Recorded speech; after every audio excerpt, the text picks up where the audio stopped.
好，今日試下咧，試食呢個 Utz 嘅 Limited Edition， 佢咧係 Sizzling Summer Burger 味。頭先偷食咗一塊啦。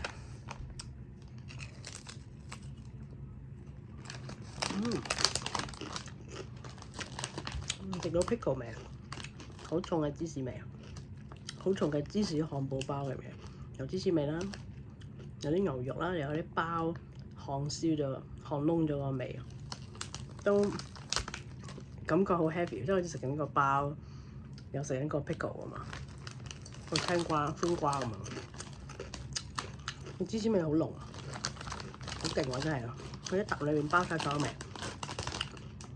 有少少番茄味啦，但係唔係好濃。